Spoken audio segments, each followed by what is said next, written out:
வரதாச்சாரியம் சுத்தசத்வ குருத்தமம் ஸ்ரீநிதி ராகவம் வந்தே அப்பார கருணாகரம் அகலகில்லேன் இறையும் என்று அலர்மேல் மங்கை உரை மார்பா நிகரில் புகழாய் உலகம் மூன்றுடையாய் என்னை ஆழ்வானே நிகரில் அமரர் முனிக்கணங்கள் விரும்பும் திருவேங்கடத்தானே புகழொன்றில்லா அடியேன் உன் அடிக்கீழ் அமர்ந்து புகுந்தேனே.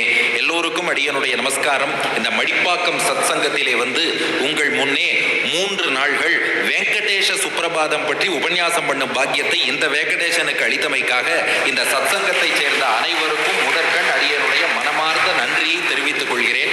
ஏன்னா கொடுத்த தலைப்பும் அதுக்கேற்ற மாதிரி சிறப்பான தலைப்பாக கொடுத்திருக்கிறீர்கள். அனுபவிப்பதற்கும் மடிப்பாக்கத்திலேருந்து இவ்வளவு ஆஸ்திக அன்பர்கள் வந்து சேர்ந்திருக்கிறீர்கள்.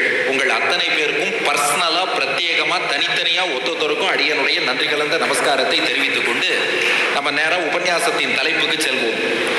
ஸ்ரீ வெங்கடேஷ சுப்ரபாதம் 3 நாள் அனுபவிக்க போறோம். இந்த சுப்ரபாதம்ங்கிறது ஏன் கோவில்ல பெருமாளுக்கு பாடணும்னா இது ஒரு விதமான ராஜ உபச்சாரம். ராஜ உபச்சாரம்னு கேள்விப்பட்டிருக்கீங்களா? எங்கேயாவது விருந்தாளியா போனோம்னு வச்சுக்கோங்களேன், எப்படி இருந்ததுன்னு கேட்டா நல்ல சாப்பாடு, நல்ல ஸ்டே, ராஜ உபச்சாரம்ப்பா. நமக்கு புரியறாப்புல சொல்லணும்னா ராயல் ட்ரீட்மெண்ட். அதாவது ராஜாவுக்கு தான் அந்த உபச்சாரம் நடக்குமா.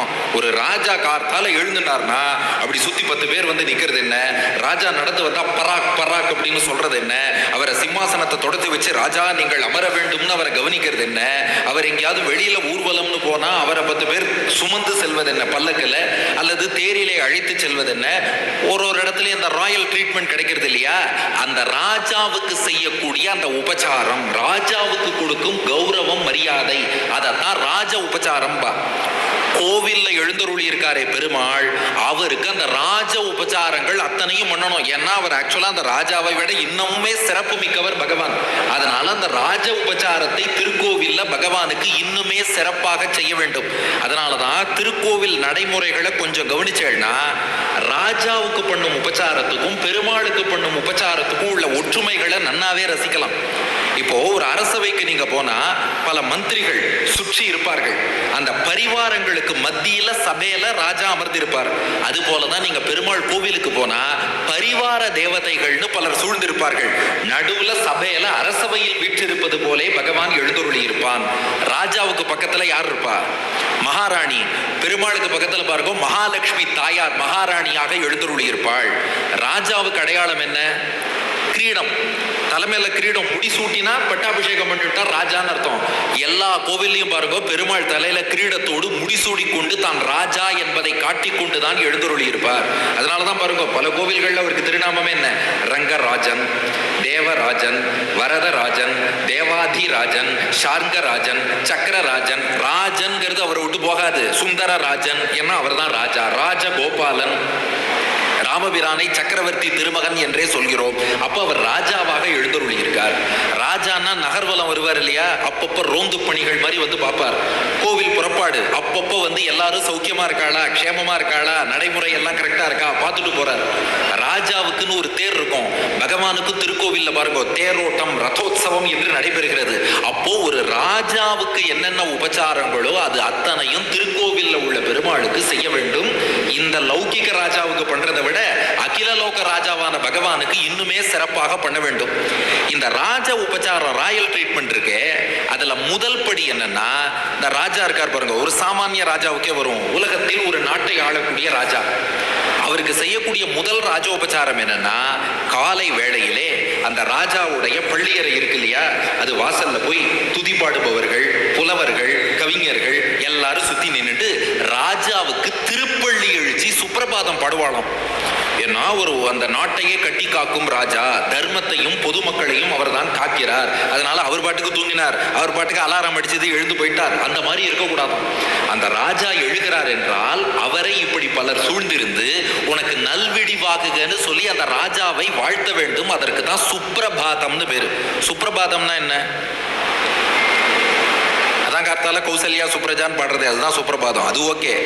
சுப்ரபாதம்ங்கிற வார்த்தைக்கு என்ன அர்த்தம்? பிரபாதம் என்றால் விடியல், விடிவுன்னு அர்த்தம். சூனா நல்லன்னு அர்த்தம்.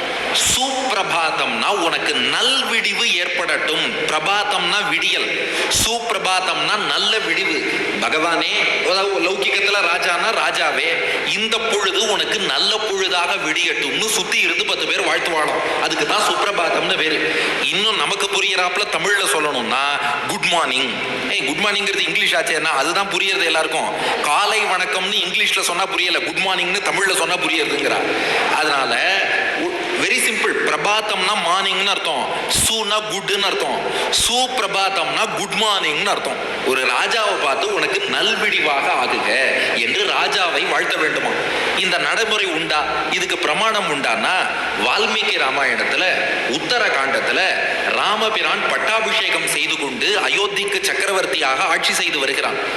அப்போ காலை நேரத்துல என்ன செய்வார்களாம்? புலவர்கள், கவிஞர்கள், பல சான்றோர்கள் எல்லோரும் ராமபிரானுடைய அந்த அந்தப்புறத்தின் வாசலில் வந்து நிற்பார்களாம். வால்மீகி ஸ்லோகம் உத்தரகாண்டத்தில் இருக்கு. வீர சௌமிய விபுத்தியஸ்வ கௌசல்யானந்த வர்தனா ஜகத்ஹி சர்வம் ஸ்வபிதி துவயி சுப்தே நராதிபா. மன்னராகிய நீங்கள் உறங்குவதாலே இப்போது இந்த ஊரே உறங்கிக் கொண்டிருக்கிறது. நீங்கள் எழுந்து மக்களுக்கும் நல்விடிவு உண்டாகும்படி உங்களுக்கு நல்விடிவாகுக, எழுந்திருங்கள் என்று ராமபிரானுக்கு இப்படி சுப்பிரபாதம் பாடினார்கள்னு வால்மீகி பகவான் குறிப்பிடுகிறார். அதனால லோகத்துல எந்த ஒரு ராஜா இருந்தாலும் ராஜ உபச்சாரத்துல முதல் படி என்னன்னா, கார்த்தால ராஜாவோட அந்தப்புறம் பள்ளியறைக்கு போகணும்.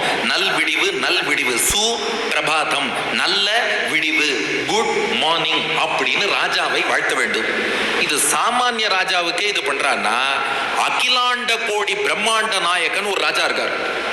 பொதுவா பூமியில ஒரு ராஜான்னா ஒரு குறிப்பிட்ட பகுதியை ஆட்சி பண்ணிட்டு இருப்பார். அவர்லாம் ராஜா கிடையாது. ஒரு நாயகமாய் ஓட உலகுடன் ஆண்டவர், கருணாய் கவர்ந்த காலர் சிதகிய பானையர், பெருநாடு காண இம்மையிலே பிச்சைதாம் கொள்வர், திருநாரணன் தாழ் காலம் பெற சிந்தி தூய்மினோ. அகிலாண்ட கோடி பிரம்மாண்ட நாயகன் யார்? அந்த ராஜா 14 உலகத்துக்கு ராஜா திருவேங்கடமுடையான். அகிலாண்ட கோடி பிரம்மாண்ட நாயகன் அவனைத்தான் சொல்கிறோம். வெங்கடாத்ரி சமம்ஸ்தானம் பிரம்மாண்டே நாஸ்தி கிஞ்சன வெங்கடேஷ சமோதேவோ ந பூதோ ந பவிஷ்யதி. 14 உலகங்கள்ல நீங்க எங்க தேடினாலும் திருவேங்கட மலைக்கு நிகராக இன்னொரு க்ஷேத்திரம் கிடையாது. அது புரட்டாசி மாசம் தான் இல்லை, எந்த மாசமா இருந்தாலும் திருவேங்கடத்துக்கு நிகரான இன்னொரு க்ஷேத்திரம் கிடையாது. திருவேங்கடமுடையானுக்கு நிகரான தெய்வம் வெங்கடேஷ சமோதேவகா ந பூதோ ந பவிஷ்யதி. இதற்கு முன்னாடியும் திருவேங்கடமுடையானுக்கு நிகராக ஒரு தெய்வம் கிடையாது, இனியும் அவருக்கு நிகராக ஒரு தெய்வம் வரப்போவதில்லை. அப்ப ராஜாவுக்கெல்லாம் ராஜா, மன்னாதி மன்னன், ராஜாதி ராஜா யாருன்னா திருவேங்கடமுடையான். அப்ப அவருக்கு நல்விடிவாகுக, குட் மார்னிங். ஒரு திருப்பள்ளி எழுச்சி, திரு பகவானுக்குரிய மங்களமான பள்ளி, பள்ளி கொள்வதில் இருந்து எழுச்சி, அவர் எழும்போது ஒரு சுப்பிரபாதம்னு பாட வேண்டாமா? சாமானிய ராஜாக்கு பாடும்போது அந்த பெரிய ராஜாக்கு பாட வேண்டாமா? அதைத்தான் மணவாள மாமுனிகளின் சிஷ்யரான பிரதிவாதி பயங்கரம் அண்ணன் என்பவர் பாடினார். அதைத்தான் வெங்கடேஷ சுப்பிரபாதம்ங்கிறோம். சுவாமி மணவாள மாமுனிகள் ராமானுஜருடைய மறு அவதாரமாகவே தோன்றியவர். அவருக்கு அஷ்ட திக்கஜங்கள் என்று 8 முக்கியமான சீடர்கள். அந்த 8 சீடர்கள்ல ஒருவர் பிரதிவாதி பயங்கரம் அண்ணன். அவர் தான் திருவேங்கடமுடையானுக்காக வெங்கடேஷ சுப்பிரபாதம் என்று அற்புதமான சுப்பிரபாதம் பாடினார். உலகத்துல எத்தனை சுப்பிரபாதம் இருந்தாலும் வெங்கடேஷ சுப்பிரபாதத்துக்கு உள்ள பெருமை வேற எந்த சுப்பிரபாதத்துக்கும் கிடையாது. ஏன்பா புரட்டாசி மாசங்கிறதுனால சொல்லிட்டியா? இல்லை. ஒருவேளை உனக்கு உபன்யாசத்துக்கு அதுதான் டாபிக்ங்கிறதுனால சொல்லிட்டியா? அதுவும் இல்லை.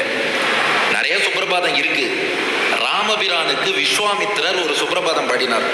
ராமாயணத்துல பாலகாண்டத்துல கௌசல்யா சுப்ரஜா ராமா பூர்வா சந்தியா பிரவர்த்ததே உத்திஷ்ட நரசார்தூலா கர்த்தவியம் தெய்வமான்னிகம். இது எல்லாருக்கும் தெரியும். ஸ்ரீரங்கநாதனுக்கு தொண்டரடி பொடியாழ்வார் தமிழ்ல சுப்பிரபாதம் திருப்பள்ளி எழுச்சின்னு பாடினார். கதிரவன் குணதிசை சிகரம் வந்து அணைந்தான், கனவிருள் அகன்றது காலையம் பொழுதாய்னு தொடங்கி அரங்கத்து அம்மா பள்ளி எழுந்தருளாயேன்னு அவர் பாடினார். அதுக்கப்புறம் ஆண்டாள் நாச்சியார் திருப்பாவையில ஒரு சுப்பிரபாதம் பாடியிருக்கா. தன் தோழிகளுக்கெல்லாம் ஒரு சுப்பிரபாதம். புள்ளும் சிலம்பினகான் புள்ளரையன் கோயிலில் வெள்ளை வெளிசங்கின் பேரரவம் கேட்டிலையோ பிள்ளாய் எழுந்திராய், இப்படி 10 தோழிகளுக்கு சுப்பிரபாதம். அது அதுக்கப்புறம் தாயாருக்கு சுப்பிரபாதம். உந்து மதகளிற்றன் ஓடாத தோல்வலியன் நந்தகோபாலன் மருமகளே நப்பின்னாய், தாயாருக்கு சுப்பிரபாதம். நப்பின்னை நங்காய் திருவே துயிலெழாய், தாயாருக்கு சுப்பிரபாதம். அதுக்கப்புறம் கிருஷ்ணனுக்கு சுப்பிரபாதம். ஆற்றப்படைத்தான் மகனே அறிவுராய் ஊற்றமுடையாய் பெரியாய் உலகினில் தோற்றமாய் நின்ற சுடரே துயிலெழாய்னு ஆண்டாள் 3-in-1 அடியார்களுக்கும் சுப்பிரபாதம் பாடினா, தாயாருக்கும் சுப்பிரபாதம் பாடினா, பெருமாளுக்கும் பாடினா. அது போல இது தவிர இன்னும் தனியா இருக்கு. இப்போ தாயாருக்கு மட்டும் சுப்பிரபாதம்னே எங்க திருக்குடந்தை கும்பகோணம் கோமளவல்லி தாயாருக்கு அடியனுடைய பிராச்சாரியன் ஆசுகவி வில்லூர் சுவாமி கோமளவல்லி சுப்பிரபாதம்னு தாயாருக்கே ஒரு சுப்பிரபாதம் பாடினார். நம்ம நங்கநல்லூர் ஹயக்ரீவருக்கு அடியனுடைய ஸ்ரீபாஷ்யாதி ஆச்சாரியன் டாக்டர் ஸ்ரீ உவே கருணாகராச்சார் சுவாமி நங்கநல்லூர் ஹயக்ரீவ சுப்பிரபாதம்னு நங்கநல்லூர் ஹயக்ரீவர் கூட ஏற்றி இருக்கிறார். இப்படி நிறைய சுப்பிரபாதம் உண்டு. ஆனா வெங்கடேச சுப்பிரபாதத்துக்கு தான் தனி சிறப்பு. இதற்கான சிறப்பு வேறு எதுக்குமே கிடையாது. ஏன்? ஏன்னா நம்ம ஆத்துல கார்த்தால 5 மணிக்கு அதுதான் ஒலிக்கிறது. அதுவும் ஒரு சிறப்பு தான். முக்கியமான சிறப்பு என்னன்னா வெங்கடேச சுப்பிரபாதம் மட்டும்தான் ஆச்சாரியனுடைய நியமனத்தாலே இயற்றப்பட்டது. மற்ற எல்லா சுப்பிரபாதமும் பெருமாள் அனுகிரகத்தால அவாவா இயற்றினார்கள். வெங்கடேச சுப்பிரபாதத்துக்கு என்ன சிறப்புன்னா இதை இயற்றியவர் பிரதிவாதி பயங்கர மன்னன், அவருடைய ஆச்சாரியன் மணவாள மாமுனிகள். அந்த ஆச்சாரியன் மணவாள மாமுனிகள் என்ன பண்ணாராம், பிரதிவாதி பயங்கர மன்னனை அழைத்து நீ திருவேங்கடமுடையானுக்கு சுப்பிரபாதம் இயற்றுன்னு ஆச்சாரியன் கட்டளையிட்டார். ஒரு ஆச்சாரியன் கட்டளையிட ஆச்சாரிய நியமனத்தின் பேர்ல பெருமாளுக்கு கைங்கரியம் பண்றோம்னா அதுக்கு ஒரு தனி சிறப்பு, தனி வேல்யூ, தனி மதிப்பு உண்டு. அந்த ஆச்சாரிய நியமனத்தோடு இயற்றப்பட்ட ஒரே சுப்பிரபாதம் வெங்கடேச சுப்பிரபாதம். அதனாலதான் பாருங்க எல்லார் வீட்லயும் வேற எந்த சுப்பிரபாதம் ஒலிக்கிறதோ இல்லையோ வெங்கடேச சுப்பிரபாதம் ஒலிக்கிறதுனா அதுக்கு பெருமாளுடைய அனுகிரகத்தோடு குருவருள் ஆச்சாரியன் அனுகிரகம் இருக்கு. அதுதான் முக்கிய காரணம். அப்படி சுமார் 600 ஆண்டுகளுக்கு முன்பு, இன்றைக்கு சுமார் 600 ஆண்டுகளுக்கு முன்பு பிரதிவாதி பயங்கர மன்னன் என்ற மகான் 29 ஸ்லோகங்கள் சுப்பிரபாதம். இதுக்கப்புறம் ஒரு பகுதி இருக்கு, அதெல்லாம் நாளைக்கு பார்ப்போம். இப்போதைக்கு மெயின் சுப்பிரபாதத்தில் 29 ஸ்லோகங்கள். அந்த 29 ஸ்லோகங்கள் அடங்கிய சுப்பிரபாதத்தை 600 ஆண்டுகளுக்கு முன்பு மணவாள மாமுனிகள் நியமனப்படி திருவேங்கடமுடையானுக்கு செய்யப்படும் ராஜ உபச்சாரமாக பிரதிவாதி பயங்கர மன்னன் அருளினார். ஏன்னா இப்ப சாமானிய ராஜாவுக்கே சொல்லிட்டோம் பாடணும்னு. பெருமாள் சர்வலோகேஸ்வரன். அப்போ பெருமாள் பாட்டுக்கு அதால எழுந்துக்கட்டும், அவர் பாட்டுக்கு அடுத்தடுத்த காரியம் பார்க்கட்டும் நாம விட்டுடக்கூடாது. நாம போய் பெருமாளை துதி செய்து அந்த ராஜ உபச்சாரம் பண்ணி சுப்பிரபாதம் பாடி உணர்த்த வேண்டும். அதுதான் நம்முடைய சுரூபம். அதனால இதை அருளி செய்தார் பிரதிவாதி பயங்கர மன்னன். இதற்கு தமிழாக்கமும் இருக்கு. நிறைய பேர் கேட்டிருப்பேள். வந்துதித்தாய் ராமானி கோசலைதன் திருமகனாய் சிந்து மொழி சிறுகாலை திசையெங்கும் புகழ் புலர்கிறதுன்னு அந்த தமிழாக்கம் டாக்டர் பார்த்தசாரதி என்பவர் பண்ணியிருக்கிறார். ஆகையினால நாம என்ன பண்ண போறோம்னா இந்த சம்ஸ்கிருத வெர்ஷனும் பார்க்க போறோம், அத்தோடு சேர்த்து தமிழாக்கமும் பார்க்க போறோம். அதனால தமிழ் சம்ஸ்கிருதம் இரு மொழிகளிலே சுப்பிரபாதத்துக்குள்ளே நம்ம போயிடுவோமா. இப்போ மானசீக யாத்திரையாக கிளம்பணும். திருமலைக்குள்ள செல்போன் நாட் அலவுட். அதனால இப்போதே மொபைல் போனை சைலண்ட் மோட்லயோ ஃபிளைட் மோட்லயோ சுவிச் ஆஃப் மோட்லயோ போட்டுக்கோங்க. திருமலை சன்னதிக்கு போக போறோம். செல்போன் அங்க யாரும் அலோவ் பண்ண மாட்டா.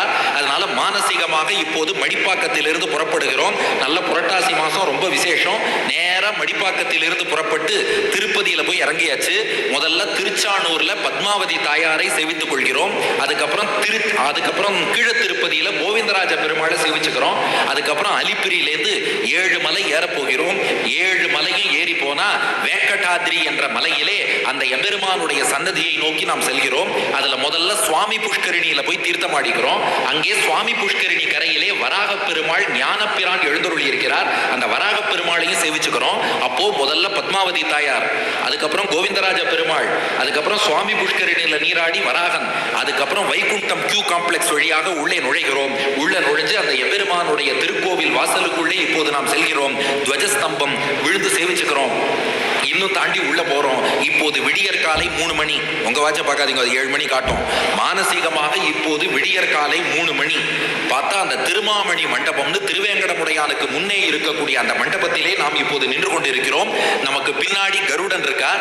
நமக்கு முன்னாடி 2 துவாரபாலகர்கள், ஜெயன் விஜயன் என்ற 2 துவாரபாலகர்கள் நமக்கு முன்னாடி இருக்கார். கருடன் நமக்கு பின்னாடி இருக்கார். திருவேங்கடமுடையானை எப்ப சேவிக்க போறோம்னு ஆவலோடு கை கூப்பி கொண்டு கண்கள் நன்றாக விரிவடைய புருவங்கள் மேலே உயர திருவேங்கடமுடைய திருவேங்கடமுடையானுடைய சேவை எப்ப கிடைக்க போறதுன்னு காத்துட்டு இருக்கோம். 3 மணி லேசா அப்படியே தென்றல் காற்று வீசுறது. ஏசி போட்டிருக்காப்புல இருக்கு. லேசா அப்படியே தென்றல் காற்று இப்போது வீசுகிறது. பார்த்தா அந்த 2 பெரிய கண்டா மணி, அந்த ஸ்ரீவாரி கண்டா நாதம் என்று அந்த மணிகள் இப்போது ஒலிக்கின்றன. சன்னதி கதவு திறக்க போறது. அன்னமாச்சாரியார் இயற்றிய பூபாலராக கீர்த்தனை இப்போது ஒலிக்க தொடங்கிவிட்டது. பங்காரு வாயில்னு சொல்லக்கூடிய அந்த தங்க கதவுகள், அந்த தங்க கதவுகள் திறக்க போகின்றன. கோமாதாவான காமதேனு சரியா வந்து முன்னாடி நிற்கிறா. ஏன்னா விஸ்வரூப தரிசனத்துல முதல்ல அந்த கோமாதா காமதேனுவின் பின்னாடி வசிக்கும் லக்ஷ்மி, அவளுக்கு தான் முதல் கட்டாட்சம். அதனால கோமாதாவும் முன்னே நின்று கொண்டிருக்கிறாள். இப்போ பங்காரு வாயில்னு சொல்லக்கூடிய அந்த தங்க கதவு முன்னே நாம் நின்று கொண்டிருக்கிறோம். இப்போது மணிகள் ஒலிக்க, அன்னமாச்சாரியாரின் பூபால கீர்த்தனை ஒலிக்க, தென்றல் காற்று வீச, காலை 3 மணி மணி ஒலிக்கு மத்தியிலே அர்ச்சக சுவாமி அப்படியே சன்னதி கதவை திறக்கிறார். திறந்தால் அற்புதமான சேவை. உலகம் உண்ட பெருவாயா உலப்பில் கீர்த்தி அம்மானே, நிலவும் சுடசூழ் ஒளிமூர்த்தி நெடியாய் அடியே நாருயிரே, திலதம் உலகுக்காய் நின்ற திருவேங்கடத்தம் பெருமானே, குலதொல்லடியேன் உணபாதம் கூடுமாறு கூறாயே, அகலகில்லேன் இறையும் என்று அலர்மேல் மங்கை உரைமார்பா, நிகரில் புகழாய் உலகம் மூன்றுடையாய் என்னை ஆழ்வானே, நிகரில் அமரர் முனிக்கணங்கள் விரும்பும் திருவேங்கடத்தானே, புகழொன்றில்லா அடியேன் உன் அடிக்கீழ் அமர்ந்து புகுந்தேனே, வேளா தீத தயா ரசார்திர மனசே, ஸ்ரீலாலி தஸ்வோரசே, शूलाधार शिवादि कीर्त्य यशसे, मालाकर प्रेयसे, नीलांबोधर वर्ण रम्य वपुषे, बालाजी संध्या जुषे, கோலாலங்கிருத திவ்ய தேச ஜனுஷே, நீலாபுஷே தே நமகான்னு திருவேங்கடமுடையான் முன்னாடி கைகூப்பி நின்று கொண்டு பெருமாளை ஜம்முன்னு சேவிச்சா. இப்போ ஒரு ட்விஸ்ட். என்ன ட்விஸ்ட்னா, சன்னதி கதவு திறந்துருத்து, பெருமாள் கண்ணை திறக்கல. பெருமாள் கண்ணை மூடி நின்று இருக்கார். இன்னும் அவர் துயில் எழவில்லை. நாம பார்த்தோம், கதவு திறந்து என்ன பண்றது? கண் திறக்கணுமே. அந்த திருவேங்கடமுடையான் கண் திறந்து நம்மை கட்டாட்சிக்க வேண்டும். அதான முக்கியம். நிறைய பேர் என்ன நினைச்சுட்டு இருக்கா, நாம கோவிலுக்கு போய் திருமலை அப்பனா நாம பார்த்துட்டு வந்தா போதும்னு நினைக்கிறா. நாமும் பெருமாளை பார்க்கணும், சேவிக்கணும் தான். அதை விட முக்கியம் அவர் நம்மளை பார்க்கணும், அவர் கட்டாட்சிக்கணும். அதுதான் முக்கியம். ஏன்னா ஒரு நகைச்சுவை சொல்ல பாருங்க, எனக்கு ஐஜியை நன்னா தெரியும், ஆனால் ஐஜிக்கு என்ன சுத்தமாகவே தெரியாது. அது என்ன பிரயோஜனம்? அதை மாதிரி சில பேர் என்ன பண்ணுவா, விஐபி டிக்கெட் வாங்கிட்டு நைட்டு ஏசி ரூமில் படுத்து தூங்கிட்டு அடுத்த நாள் கார்த்தால ஸ்ட்ரெயிட்டாக உள்ளே போய் நான் ஜம்முன்னு பெருமாளை பார்த்துட்டு வந்தேன் பார் கர்வத்தோட. நான் ஜம்முன்னு பெருமாளை பார்த்துட்டு வந்தேன். ஆமாம், இவர் நன்னா பெருமாளை பார்த்தார், ஆனால் பெருமாள் அவரை பார்க்க மாட்டார். ஒரு ஏழை 7 நாள் நடந்து போய் 7 மலை நடந்தே ஏறி போய் திருவேங்கடமுடையான் முன்னாடி நின்று இருப்பான். ஒரு நொடியில் அவனை ஜருகண்டியும் தள்ளியிருக்கலாம். அவன் பெருமாளை பார்த்தானோ இல்லையோ, பெருமாள் அந்த ஏழையை தான் கண் திறந்து நன்றாக கட்டாட்சிப்பான். அப்போ நாம நின்று இருக்கோம், அவன் முன்னாடி இப்போ நிற்கிறோம். மணி ஓசை கேட்கறது, தென்றல் காற்று வீசுறது, வேத கோஷம் எல்லாம் முழங்குறது. ஆனா நாம பெருமாளை சேவிக்கிறோம், அவர் இன்னும் கண் திறந்து நம்ம இன்னும் கட்டாட்சிக்கவில்லையே. அங்கண் 2 கொண்டு எங்கள் மேல் நோக்குதியேல், கிங்கிணி வாய் செய்த தாமரை பூ போலே, செங்கண் சிரிச்சிறிதே எம்மேல் விழியாவோ. கொஞ்சமா கட்டாட்சிக்கணும். அவர் பாட்டுக்கு ஒரே தரியா கண் திறந்து திருமலையப்பன் மட்டும் கட்டாட்சம் பண்ணார்னு வச்சுக்கோங்க, அவ்வளவு அனுகிரகம் நம்மளால தாங்க முடியாது. அந்த அனுகிரகம் என்ற அலை பேரலையாக சுனாமி மாதிரி பொங்கி வந்து 7 மலைக்கு அப்பால் நம்மளை தூக்கி அடிச்சிடும். அதனாலதான் பெருமாளே என்ன பண்ணிட்டார், இவன் இவ்வளவு அனுகிரகம் தான் தாங்குவான்னு முக்காவாசி கண்ணை மறைச்சு திரும்ப நின்றுட்டார் பாருங்க. எதுக்கு கண்ணை மறைச்சுக்கிறார்னா, மொத்த அனுகிரகத்தை நம்மளால தாங்க முடியாது. நாமும் செங்கண் சிரிச்சிறிதே எம்மேல் விழியாவோ. ஏன்னா அந்த கடைக்கண் பார்வை மட்டுமே போதுமே நாம் உய்வடைவதற்கு. அந்த திருவேங்கடமுடையானுடைய கடைக்கண் பார்வைங்கிறதே ஜாஸ்தி, அதுவே போதுமே. அதனால எம்மேல் விழியாவோன்னு பிரார்த்தித்து கண் திறந்து கட்டாட்சிக்கணும்னு பெருமாளை நாம் எல்லோரும் சேர்ந்து பிரார்த்திக்க போகிறோம். அதுதான் இந்த வெங்கடேஷ சுப்பிரபாதம். அப்போ பிரதிவாதி பயங்கர மன்னன் இப்போ நம்ம எல்லாருக்கும் பிரதிநிதி ஆயிட்டார். இப்போ அவரோடு நாமும் சேர்ந்து கொள்கிறோம். இப்போ எங்க நிக்கிறோம்? திருவேங்கடமுடையான் முன்னாடி நின்று இருக்கோம். பின்னாடி கருடன், முன்னாடி துவாரபாலகர்கள். மணி ஓசையெல்லாம் ஒளிச்சுட்டு இருக்கு. கார்த்தால 3 மணி. ஆனா பெருமாள் சன்னதி கதவு திறந்தாச்சு, கண் திறந்து கட்டாட்சம் பண்ணல. இப்போ பெருமாளை கண் திறந்து கட்டாட்சிக்கணும்னு பிரார்த்திக்கணும். அதுக்கு என்ன பண்ணலாம்னு யோசிச்சார் பிரதிவாதி பயங்கர மன்னன். நாம முதல்ல பெருமாளை நீ கண் திறன்னு பிரார்த்திக்க கூடாதான். நமக்கு முன்னாடி யாராவது சீனியர் அந்த மாதிரி பண்ணியிருக்காளா?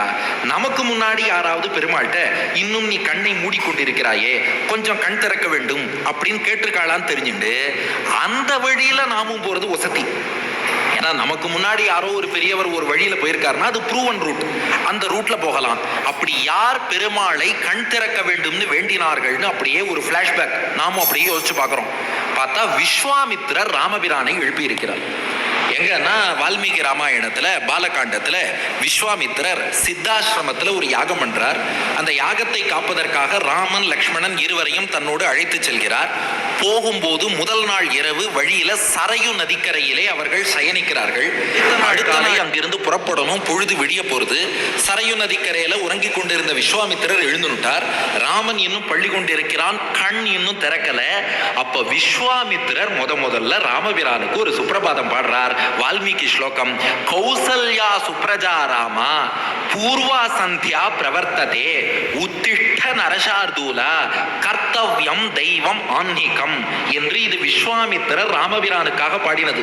இதுக்கு என்ன அர்த்தம்னா, கௌசல்யா சுப்ரஜா ராமா, ராமா நீ யாராக வந்து தோன்றி இருக்கிறாய்னா, கௌசல்யா உன் தாய் கௌசல்யா தேவியின் சுப்ரஜா, பிரஜான குழந்தைன்னு அர்த்தம். சுப்ரஜான நல்ல குழந்தை, அந்த மண்ணு புகழ் கௌசலை தன் மணிவயிறு வாய்த்தவனே என்னும்படி பெற்ற வயிற்றுக்கு பட்டம் கட்டும் குழந்தையா. சில பேரை சொல்லுவா உன் பெத்த வயிற்றுக்கு பிரண்டையத்தான் கட்டணும்னு, அப்படி இல்லை, பெற்ற வயிற்றுக்கு பட்டம் கட்டும் குழந்தையாக என்ன நோன்பு நோற்றாள்களோ இவனை பெற்ற வயிறுடையாள்னு ராமபிரானை கர்ப்பத்தில் சுமந்திருக்காளே கௌசல்யா சுப்ரஜா, கௌசல்யா என்றெடுத்த நல்ல பிள்ளையே, நல்ல குழந்தையே ராமா. ராமன் அப்படின்னா மனத்துக்கு இனியவன் அர்த்தம். ஆண்டாள் தமிழாக்கம் கொடுத்தா சினத்தினால் தென்னிலங்கை கோமானை செற்ற மனத்துக்கு இனியான். ராமன்னா மனத்துக்கு இனியவனாக ரமிக்க செய்பவன். ராமா, அந்த ராமன்கிற திருநாமம் மட்டும் எவ்வளவு அழகு, எவ்வளவு இனிமை. வேற எத்தனை நாமம் சொன்னாலும் ராம ராம ராம ராமன்னு சொல்லும் போது ஒரு இனிமை வருமா? ராமா மனத்துக்கு இனியவனே, பூர்வா சந்தியா பிரவர்த்ததே. பிரவர்த்ததேனா இப்போது அந்த காலம் வந்து விட்டது. எந்த காலம்னா சந்தியா காலம், காலை சந்தியா காலம், பொழுது விடியக்கூடிய நேரம். நமக்கு புரியறாப்புல தமிழ்ல சொல்லணும்னா டான், சன்ரைஸ் அப்படின்னு தமிழ்ல சொல்லணும். புரியாத மாதிரி இங்கிலீஷ்ல சொல்லணும்னா காலை சந்தியா காலம் அப்படின்னு வச்சுக்கோங்க. ஏன்னா நமக்கு இங்கிலீஷும் தமிழுமே என்னன்னு கன்ஃபியூஷனா இருக்கு, அது போட்டோம். ஆகையினால சந்தியா பிரவர்த்ததே, காலை பொழுது புலரும் நேரம் வந்து விட்டது. சாதாரண சந்தியா இல்ல, பூர்வா சந்தியா. பூர்வா சந்தியான்னா அதிகாலைன்னு அர்த்தம். சந்தியானா பொழுது விடியற நேரம். பூர்வா சந்தியானா ஆண்டாள் சொன்னாலே சிற்றஞ்சிறுகாலை, வெரி எர்லி மார்னிங். அந்த விடிகாலை பிரம்ம முகூர்த்த நேரம் என்பது இப்போது வந்து விட்டது. உத்திஷ்ட, உத்திஷ்டனா எழுந்திரு, கண் திறந்து பார், உத்திஷ்ட எழுந்திரு. நரசார்தூல, நரன்னா மனிதன், ஷார்தூலம்னா புலி. நரசார்தூலா மனிதர்களில் புலி போல் வீரம் கொண்டவனே, ஆண் புலியாக இருக்கக்கூடிய ராமபிரானே, உத்திஷ்ட நரசார்தூல. ஏன்னா அடுத்து தாட்டகை சுபாகு பல பேரை நீ வதம் பண்ண போற, ஆண் புலி போன்றவன் நீ. நரசார்தூல ஆண் புலியே, உத்திஷ்ட எழுந்திரு ராமா. எதுக்காக எழுந்திருக்கணும்னா கர்த்தவ்யம், அடுத்து செய்ய வேண்டியிருக்கு. என்ன? தெய்வம், இறை வழிபாட்டின் அங்கமாக ஆன்மீகம். ஆன்மீகம்னா அன்றாட அனுஷ்டானங்கள்.